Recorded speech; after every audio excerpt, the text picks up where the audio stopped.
передаем последние известия. Завершен очередной транспортный галактический рейс по маршруту Земля-Юпитер-8 Земля. Космический корабль «Валдай Т-614», пилотируемый летчиком-астронавтом первого класса Платоновым, возвратился на Землю. Самочувствие товарища Платонова хорошее. И о погоде. В Москве и Подмосковье без осадков. Температура ночью 9-14, днем 22-27 градусов. В Ленинградской области без осадков.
Понимаете, ребята, сейчас здесь нельзя купаться.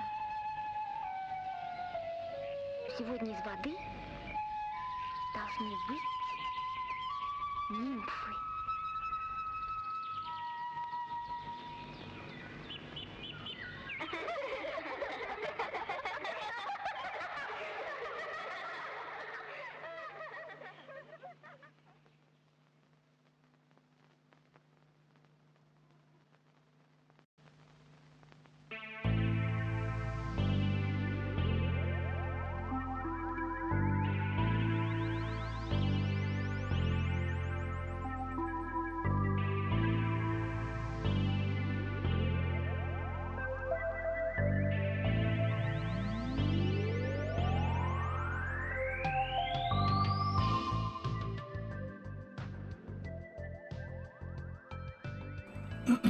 What's going on, everybody?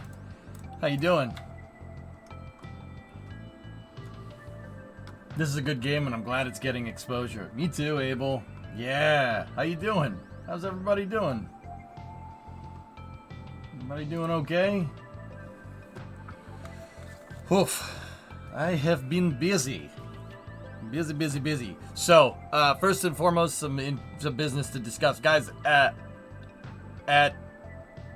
2:30, for basically like 2:30 to 3:30, I have a meeting. I guess the meeting was supposed to be at 3, but the Zoom call was scheduled for 2:30. I don't know. Whatever. But you know how I feel about being on time. So, here's what we're gonna do. We're gonna play Workers for like 2 hours maybe, and then I gotta skedaddle for a second. I could put the stream on the standby screen like this if you guys want. Yeah,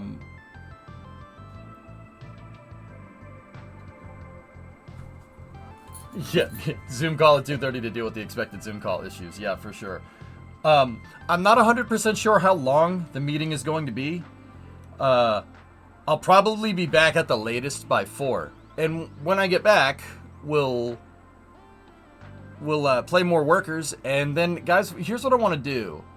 Breema and I were talking about this yesterday, and I think this would be a good idea. The idea is to do Space News at 7 during the week. 7 p.m. Eastern. So that's 7 hours after my normal start time. Show some old NASA archival videos during your absence. Well, the problem is that if I'm on a Zoom call, I can't capture the audio.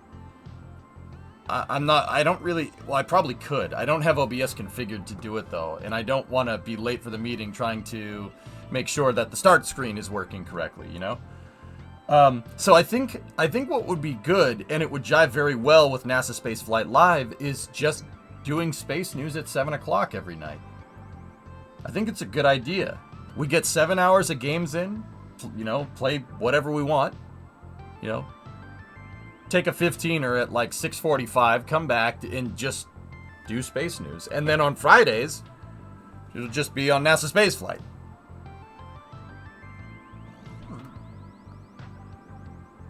I think I saw the truck ad as recently as last week. Do you still have the link? If not, I'll go pull it up. I have it up over here, dude. As long as you leave enough news to cover with NSF. Yeah, so 00 Zulu. Oh, crap. What are we? We're -5. So, I'm going to do this on my hand. You can judge me all you want. So, 11, 10, 9, 8, 7. Yes. Yeah. Shut up. Yeah, that would be midnight. Yeah. How do you guys feel about that? Because, during the quarantine, during the pandemic, we were splitting up into content, and I think that was fine during the pandemic, but I think it would be better to do Space News in a syndicated thing. But here's the other thing, guys. Like, I know me. We start Space News at 4 like we usually do, and then I end up talking about space for the next 6 hours, and we don't end up playing the rest of the game. You know what I mean? So I think playing a game in the afternoon be a good way to kind of get ready and get going. And then, and then when I inevitably spend way too much time talking about space, all you guys end up doing is getting a longer stream. Like the net stream gets a lot longer, because instead of like doing space news and then not wanting to play a game after we do space news, I get all the gaming out of the way, right? And and we go from there. As long as it's relevant and drives good conversation. I just don't want to watch an hour of bokeh footage of guys moving some stuff. Oh, you don't like moving the trucks around?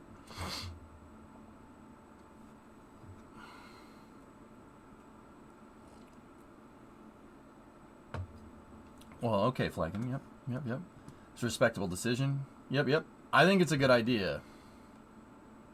Yeah, the NSF guys know.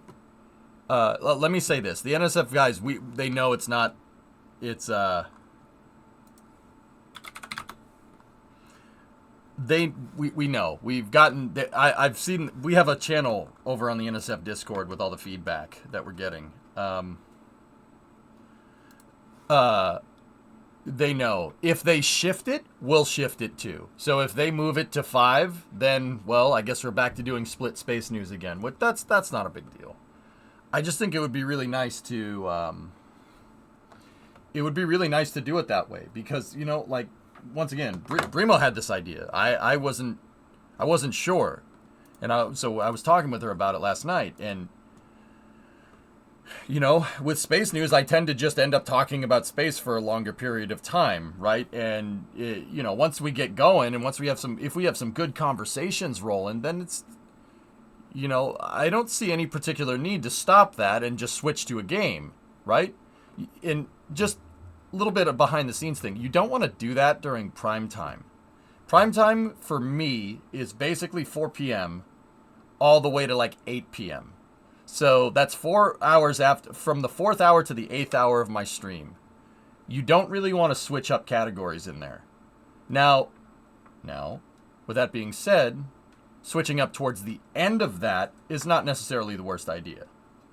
That's not the worst idea because, once again, at the end of the day, like that, if I go a little bit further, if we end up doing space news for 4 or 5 hours, whatever. The viewers, I've noticed that a lot of viewers are late night viewers and can't really watch during the day. I know me, and I won't be able to shut up about space most of the time. Sometimes we might have a slow day, right? But I know for the most part we won't be able, most of the streams are gonna be able to get to 10 o'clock. There's so much stuff going on in the industry right now. Like, it's time to bring it back. It's time to bring it back into the fold. Like, it got a little slow there for a second, right, in terms of, like, innovation over the past 2 to 3 months. But, except for Falcon 9 just being an absolute beast mode of a launch vehicle. But, working Europeans won't see space news ever. Mm-hmm. Yeah, you loved it, Sirius. You're still here after all that. Before you get going too hard, are you going to grab Pacific Drive? I think Hokie already bought it for me. So, I'm pretty sure I already have it.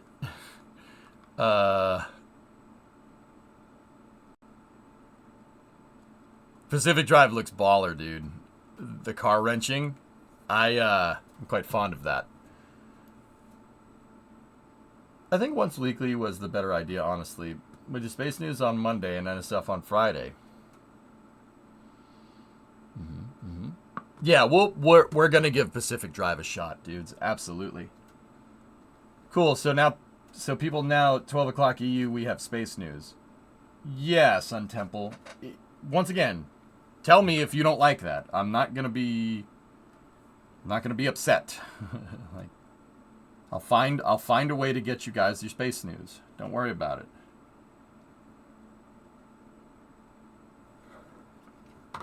Nooglins, just Nooglins. I'm not Nova. Look, no scene changes. All I'm gonna do is change the scene to the desktop. I'm not even sitting here and pretending like I don't have that picture up and I'm staring at it while I'm talking to you guys.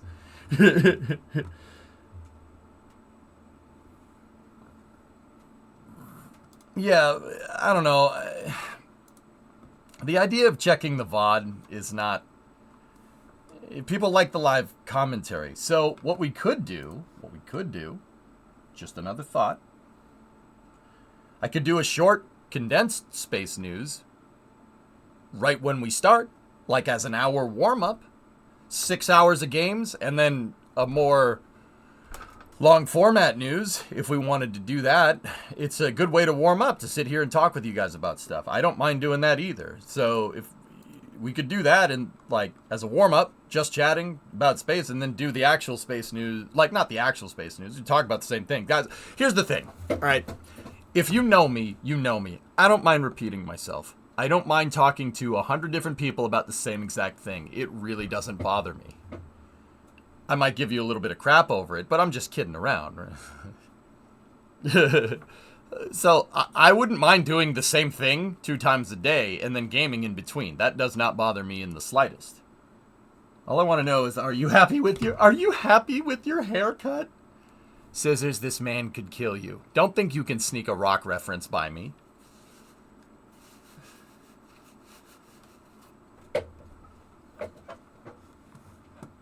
Yeah, serious. As much as I don't like you, I actually agree with you. Watching VODs is... I mean, some people do. But I'd like to think that the vast majority of people here like to watch live. And if you are watching a VOD, thank you. Thank you. I appreciate it. I won't forget about you. I swear. I'm only borrowing your Humvee. Ich sag meinen Hammer gestohlen. 1 hour of space news. Yeah, Element. It would, of course, be up to me to really make sure we fix that. But this is generally my background entertainment while I work, and I think then I stick around for NSF on Friday when I clock out. All right, Norath. Once again, dude, I don't take offense if I'm your background noise. You know, some streamers might take that as a slight. I don't. I'm honored to be your damn background noise. Thank you. That's the best compliment that you could get, dude. Because that means that I'm the go-to. You know what I mean? That's cool. That's very endearing, to be honest with you. It's one of the best compliments that I can think of. Can we just try the 7 p.m. for a little while before we go changing Discovery, it? Sure. throttle up. I mean, and here's the thing. For the European viewers that want to ask questions and talk about space stuff, dude, you can always ask me a space question in the middle of the stream. I can take 5 minutes, 15 minutes to answer a few questions scattered throughout Workers and Resources play. We've always done that. That's always been a thing. If anything, I've learned something while zoning out. Yeah, all right. Math is power. Here, look at this. Blue Origin posted this about an hour ago. Actually, it's about 2 hours ago. Look at that freaking thing. All right? Now you see it. You see it and you're like, okay, that's pretty cool. That's pretty cool. And then you see the little people walking around. See the little guy right there? See this little dude? That thing is gigantic. That Veronica Vaughn. So hot. Want to touch the hiney. Look at, dude. It's freaking massive. Look at the transporter erector. Holy balls, that thing is cool. It's a Saturn 1B on steroids. It's a good way to put that. That's a good way to... Hold on. Hold on. Do we have a picture of those things next to each other? Well...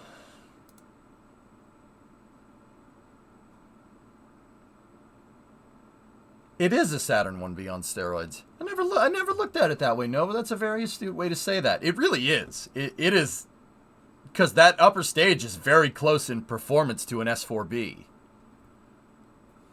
I need to see this launch right now. Are they making multiple? Word on the street. Word on the street is that there's a bunch more Nuglins, and Blue Origin is entering serialized production. That's the word on the street. I can neither confirm nor deny this. Put New Glen's second stage on SLS. Ooh. Whoa, that was weird. That was weird. What just happened?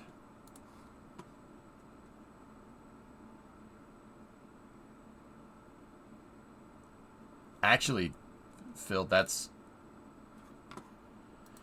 Is it launching soon? Hey, you made a little... Look at that, Nova. You made a little Nooglins. I mean, dude. So this is an older comparison where New Glenn was still supposed to have 2 stages. They ended up just making the the 2-stage variant as long as the 3-stage variant, and you can see from that picture that second stage is huge. 1 meganewton hydrolox, 1 meganewton of thrust, 7 meter hydrolox upper stage. Oh my goodness. That's nuts, dude. Yeah, here. This is, actually, that's, yeah. Irene Klotz has a good article if you guys want to read about it. This is Aviation Week. I just want to see that picture. I'm not going to lie to you. Where is it? Where is it? Where is it? Where is it? Where is it? No. Oh. I don't want to open the link. I want to see that picture. How does this second stage compare to the EUS? The EUS is an...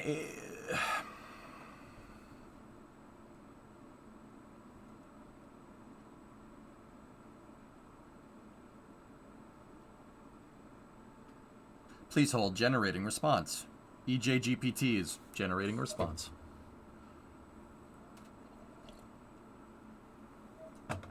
We need to figure out how to stay out there. This is a great planet, but it won't last forever. 154% agree with you, Ingram. Yeah, pretty much on every level. Yeah, absolutely. We got to go out there. Can't stay in the cradle all day.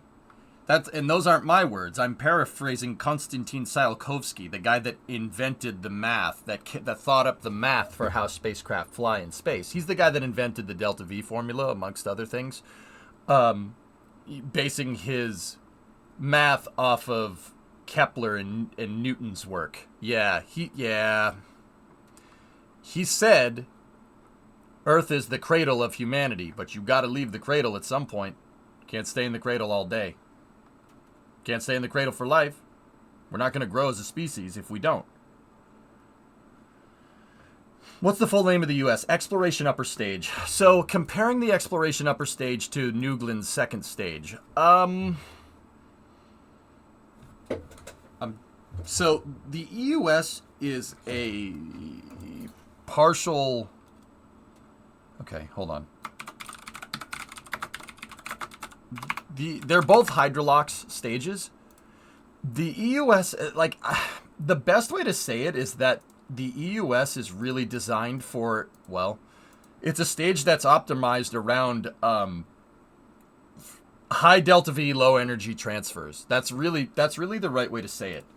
So this is a render of the EUS here. It's an 8.4 meter diameter hydrogen stage with a 5.4 meter, or hydrogen tank with a 5.4 meter oxidizer tank hanging underneath it. And then down here you have 4 RL-10s. That's correct, Erudite. Yeah, that's the gist of it.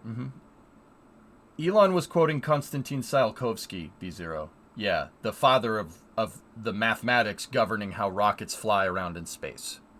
Fly around. Yeah, Tsiolkovsky... If you read about Tsiolkovsky, that dude, he just crapped out rocket science in a shed in Russia somewhere. Straight up. The guy was a hermit. I'm dead serious. He was a hermit. He just sat out in a log cabin in the woods in Russia and just pooped this out from reading about Newton and Kepler, which is... How did you do that? How did you do that? So, here. How do you even start something like, yeah, dude, I don't know, man. Solitude does weird things to people, I guess. Here, I'm just going to put the music on lightly in the background so the headphones don't time out. So, the EUS has an 8.4 meter hydrogen tank and a 5.4 meter oxidizer tank. Now, if you look, right here, you have an aft skirt, then you have your hydrogen tank barrel, and then you have a forward skirt. The forward skirt right here is attached to a universal stage adapter, USA for short. And then the universal stage adapter adapts to the Orion stage adapter, what's called the OSA. The OSA adapts to the European Service Module, ESM, and that is attached to Orion. So, no nagging, wife. No comment. I love you, Brimo. So, the interesting thing here is that the core stage of SLS, if we go back over here, the core stage of SLS, if we're taking a look at this picture, is attached to the aft skirt on the hydrogen tank. Now, why? Why would you do that? Anybody know? Why would you do that? Why would you attach the core stage to just the hydrogen tank and not the oxygen tank? I'm wondering if anybody knows this. Who's been listening? Bueller? I feel the sudden urge to call you and yell at you. I said that as a joke, Primo. I love you. You let me sit out here for 10 to 12 hours, 5 days a week, and you don't complain about it. You're a 1 in a million for me, sweetheart. And I absolutely mean that. I'm just being a jerk.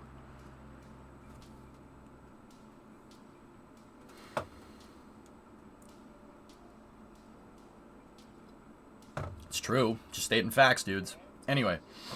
So. It's for mass. That's right. You got it. It's for mass. Now, you do have you have bulkheads on the bottom of your hydrogen tank and a bulkhead on top of your oxidizer tank. But this affords you to perfectly size your oxygen tank to get the to get the exact amount of oxygen that you need to hydrogen. Now, don't get me wrong. You could do that with a common bulkhead, but this affords you to make the oxygen tank a lot less structurally integral. Why is that? It's hanging. It's hanging.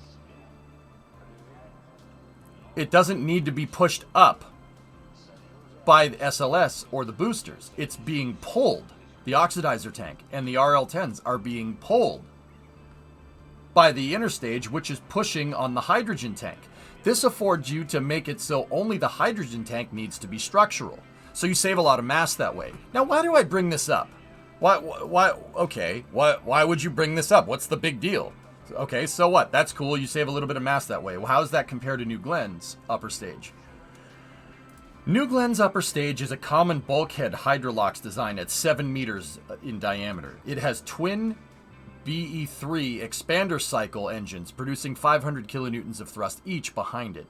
Now, what's the difference? What's the difference between New Glenn's and the EUS? What is the big one? Well, this is a little bit of a different size.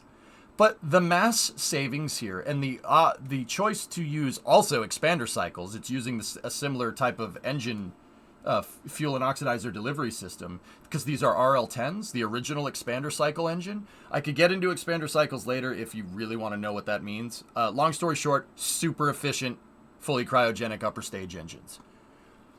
But the choice here of having 4 RL-10s and then a partial forward load carrier style stage, the choice here shows that this stage is really, for the most part, optimized around low energy, high delta V transfers.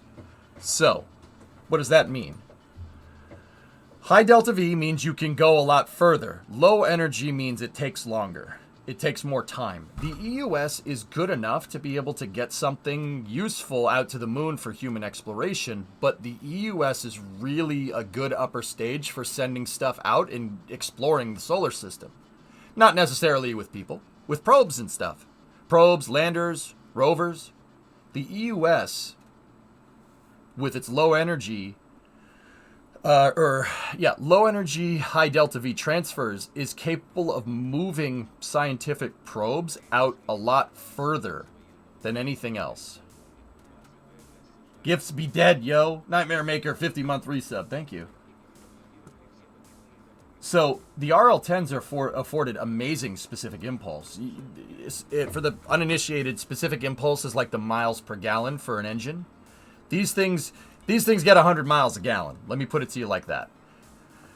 They're very efficient engines, but they don't produce a lot of thrust. Each one of these produces about 100 kilonewtons of thrust. So we're looking at 0.4 meganewtons or 400 kilonewtons of thrust here total.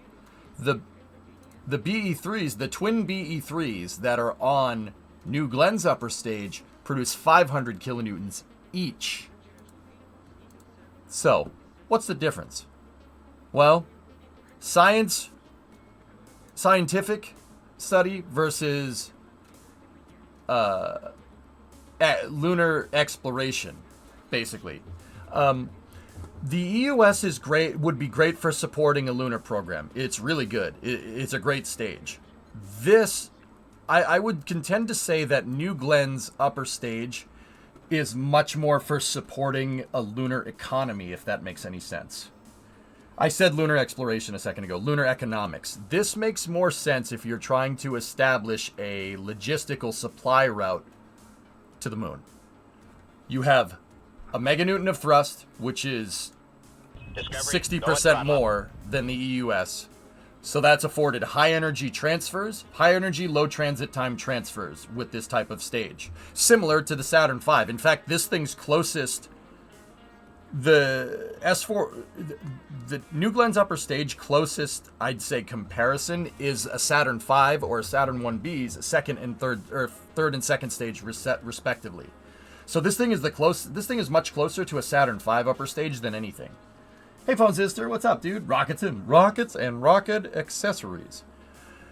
So, I would contend to say that this is a lot better for frequent trips to the moon for resupply and for crew transfer. New Glenn is crew rated, if people don't know that. It is being built to human rating specifications.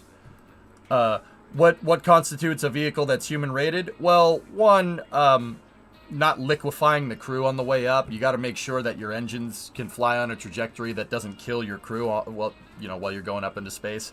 That one, amongst other things, escape systems, etc., etc. Now, how do I know that? Do I know some insider information? No.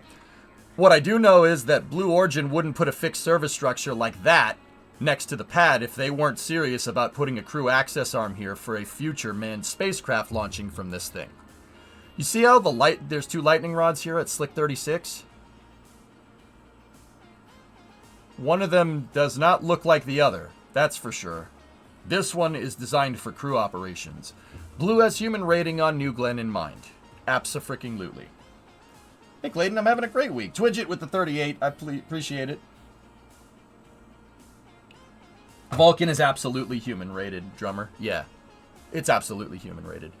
I'm not sure if the VC6 variant is human rated, but you never know. I'm pretty sure Vulcan VC6 would kill someone if they put a Starliner on top of that. That would not be a pleasant ride into space, dude. What is the mass to low Earth orbit on New Glenn? Phil, help me out. Phil, you still here, buddy? I think it's 45 to Leo, which is absurd. That's really freaking good. So could Vulcan slap Starliner on it at launch? I think so, drummer. Yeah, if you look at Slick 41, so Vulcan and Atlas's launch pad, they have a crew access arm. Something, and don't get me wrong, I could be wrong in my assumption here, but let me show you something. Let me show you something kind of interesting here.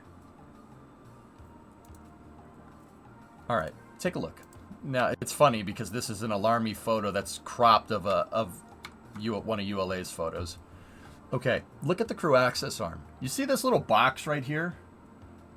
That box is part of the white room. It's part of the thing that, makes an enclosure on the capsule so you don't have like a bird flying into the capsule while you're trying to put astronauts in it or something, right? You see that? Look at the track. It's on rails. This thing actually can go up and down. Now, what does that tell me? This crew access arm was designed with multiple vehicles in mind. See the box? That box can slide up and down.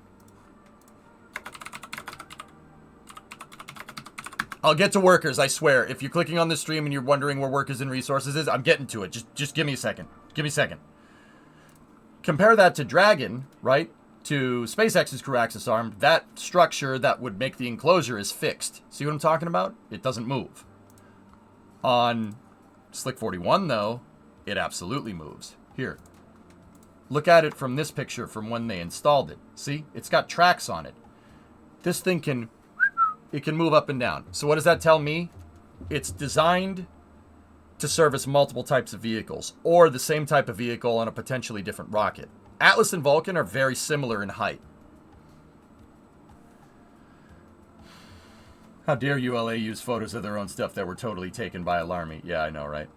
It's hilarious. So, Drummer, like here, there's another shot of it from NASA. It's definitely on tracks that can move up and down.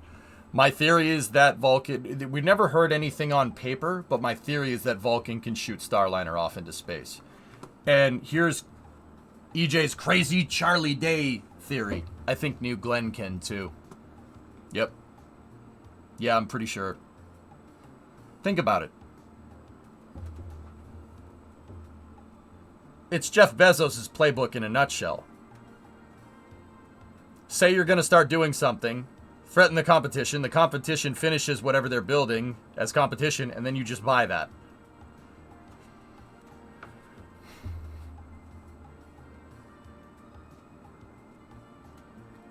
That's what he does.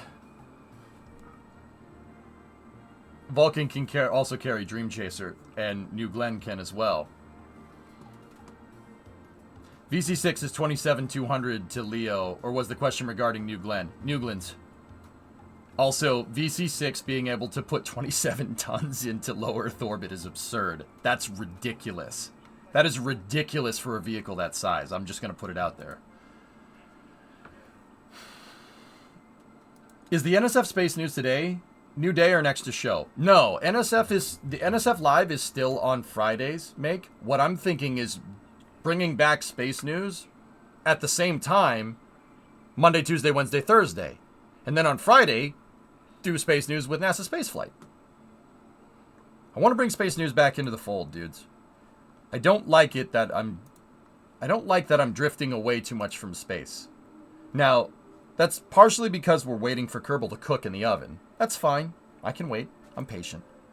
But I don't, it feels like we're missing launches, not talking about it as much. Screw that. There's too much good stuff going on. So I want to start doing it again. New Glenn can move 45 tons into Leo as of 2018 user guide, so it's probably more now. I'm guessing 50, Phil. So yeah, that's the difference between just a, quick little thing there. That's the difference between an EUS and New Glenn's upper stage. New Glenn's upper stage is much more about driving lunar economics, and the EUS is much more about lunar exploration. That's the right way to say it. When is the moon landing expected? IM-1 is doing its circularization burn right now, if I'm understanding that correct. It should be tomorrow at 4. Now, Phil, going back to your original statement, should we make it so we could put that on top of SLS?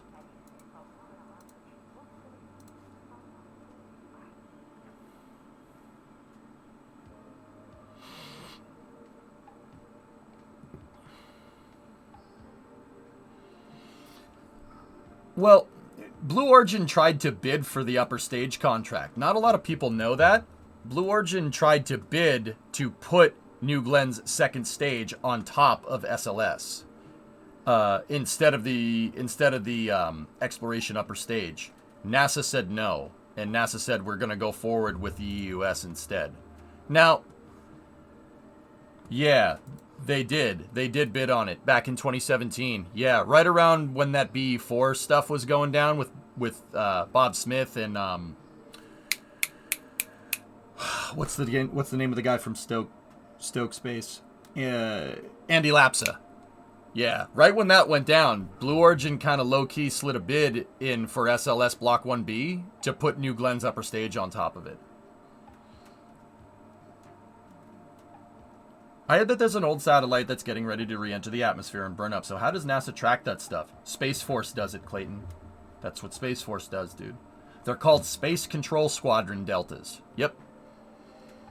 Yep. The name of divisions in the Space Force are called deltas, which is super cool.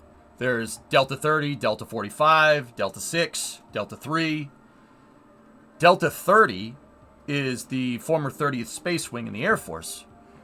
They oversee the Western Testing Range. So they're basically the air traffic control for Vandenberg. Delta 45 is the Eastern Testing Range. That is the air traffic control for the Cape. And by proxy, Wallops as well. Yep. And then there's a Delta that controls the Ronald Reagan Missile Testing Range. So that's the Pacific Test Range. That's like when they do missile tests out in the middle of the Pacific Ocean, like at Kwajalein or Johnson or wherever. And then Delta 30 also has jurisdiction over Kodiak, if I'm remembering right, the Western Testing Range. Yeah, but those are there are Space Force deltas that are like range traffic control. That's basically like ATC for rockets, right? And then there's space control squadrons. So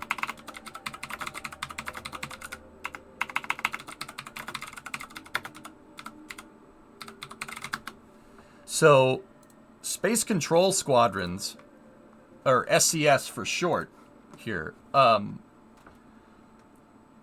these guys, honestly, it's just a bunch of guys looking through a telescope tracking debris and satellites. That's what they do. How do they track debris? You'd think they'd use radar or something. Nope.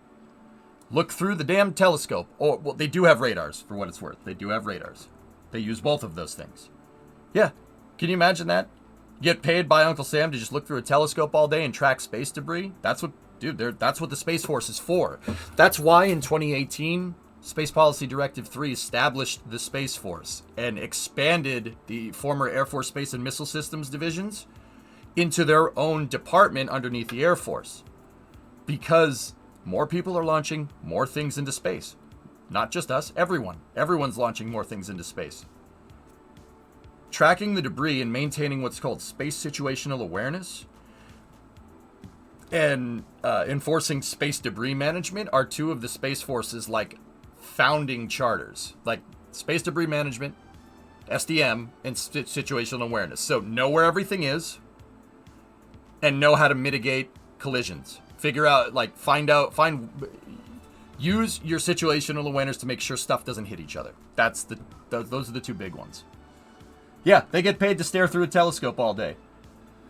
Yeah, guy from KC, dude, I got so much crap for that at the time. I thought, I'll say it, I said it then and I'll say it now. Space Force is a great idea. It was a great idea and it should have been done 10 years ago.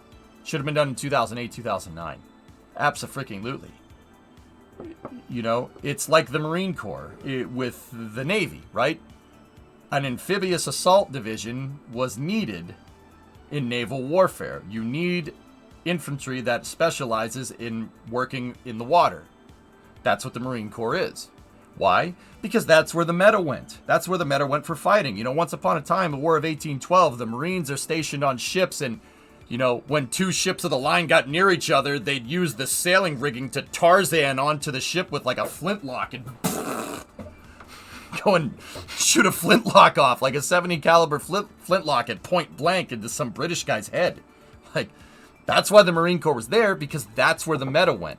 Don't just sit there fighting each other. Board the ship and shoot them so they stop shooting cannons at your boys.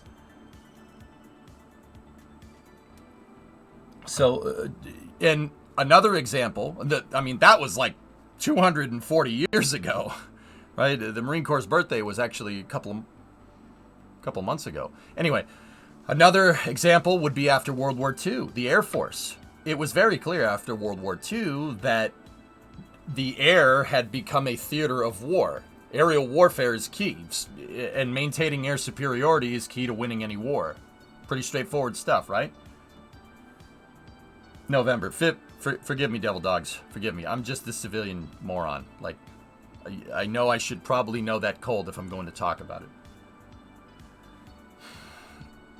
Why is saying the USSF is controversial to some? Because I don't think people can reconcile the fact that a person that they don't like might have a good idea from time to time. Space Force is a great idea. Not an endorsement. It's just a good idea. Now I have a question. With New Glenn's capabilities, will Falcon Heavy's days be numbered? I think Falcon Heavy's days would be numbered anyway. Starship is going to replace its capability, Nova. Yeah, I don't think it's because of New Glenn. I think SpaceX is looking to make it irrelevant. I have a theory that Elon doesn't like Falcon Heavy. You know, I've been reading, you know, I obviously been covering the news and space for a very long time, and I'm reading Isaacson's bio, too. I haven't gotten very far, but I'm wondering if in the bio he talks about it. I don't think he likes Falcon Heavy, because it's a stopgap. Stopgaps in spaceflight are the temporary solution that becomes permanent. November 10th, 1775. Thank you, sir. So, yeah, that's, Clayton, that's what the Space Force does. They're the guys that are sitting there every day looking through a telescope, tracking stages, tracking satellites, tracking debris. That's how we know. That's how we know that the satellite is going to re-enter, because of maintaining space situational awareness. They got guys in telescopes using... Actually, the Space Force uses... there's one near my house. I'll show you real quick. It's 1 o'clock, so we're going to jet into workers and resources here. But it's so cool seeing 2 boosters land at the same time. You're not wrong. Sneaky, I will trade that for the tower catching a super heavy. I'm pretty sure that is higher up on the coolness scale. Excuse me, when ODST? Now, I'm not going to sit here and pretend like space isn't a theater of war in this day and age, guys. It absolutely is. I think especially with the intel that we got the other day, it's very clear that space is becoming an adversarial domain. Do I like that? No. But you got to remember, war in space isn't fought like it is on the ground. It's fought much more like a giant game of laser tag. Not really particularly lethal, but you can still lose. Is Space News with NSF again? That open format you guys do is pretty sweet. We're trying to make that a weekly thing, Anesthesis. Yeah, every Friday at 7 Eastern. That's UTC 0. So if I wanted to see a Falcon Heavy launch in person, I should probably do that sooner rather than later. Yep. So Clayton, check this out, dude. Down in Cape Cod here, there's Otis, which is a gigantic... It's Camp Edwards and Otis Air Force Base. This is a huge training ground for like the National Guard and stuff.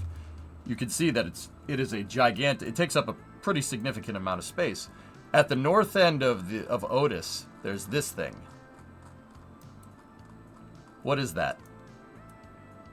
Besides a geometric cube triangle thingamajigger. Well, this thing is a former missile detection radar. Well, don't get me wrong, it can still be used for that. This installation was built during the Cold War. And yeah, see, they have... You see the cylinder around there? Yeah, there's seismic detectors everywhere. Don't go near it. Yeah, don't do that. Bad idea. They'll get mad. So that radar, if you look, is pointed. It's pointed this way.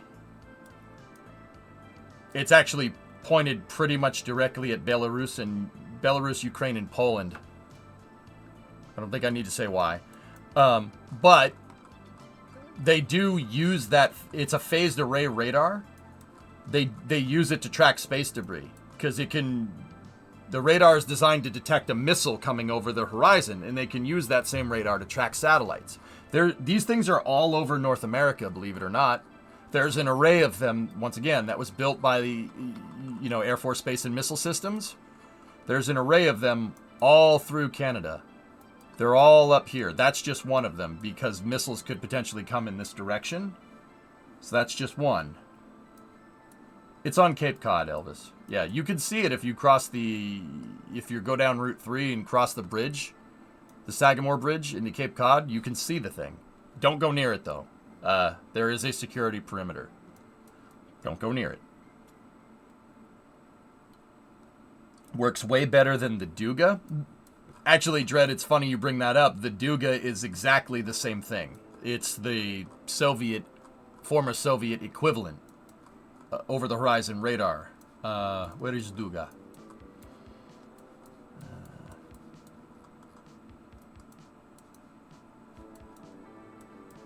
Where are you? Nope.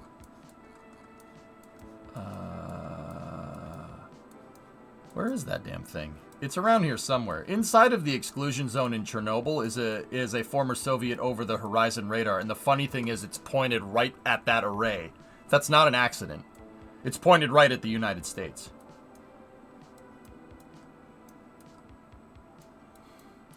It's around here somewhere. I just don't know where. Let's just go Duga.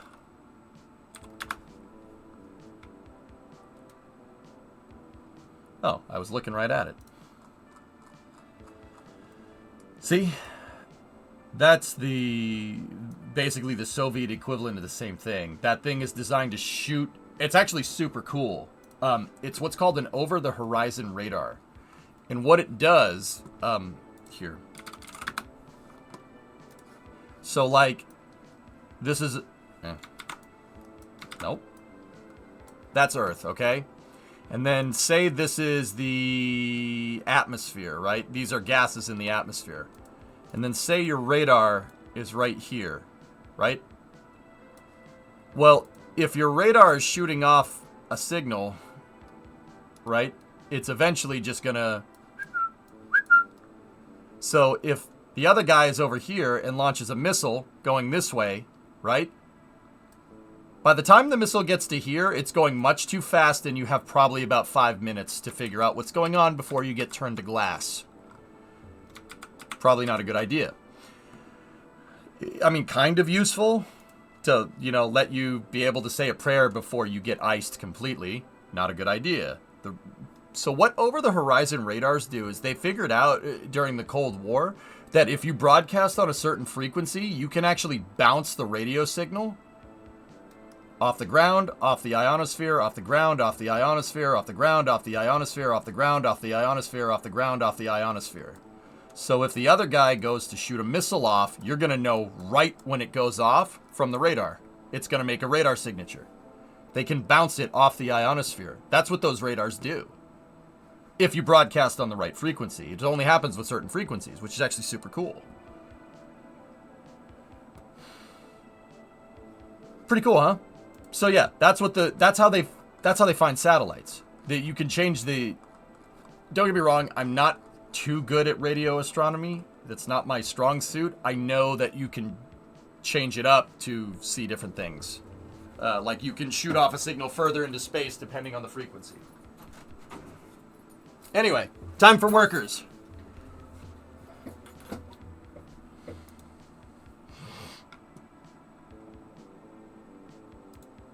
Lurker, yeah. We have that tech? Yeah, of course. Is that what is known as the woodpecker? Yeah, the Russian woodpecker, MK. Yep. Mm-hmm. Yep, that's what it is.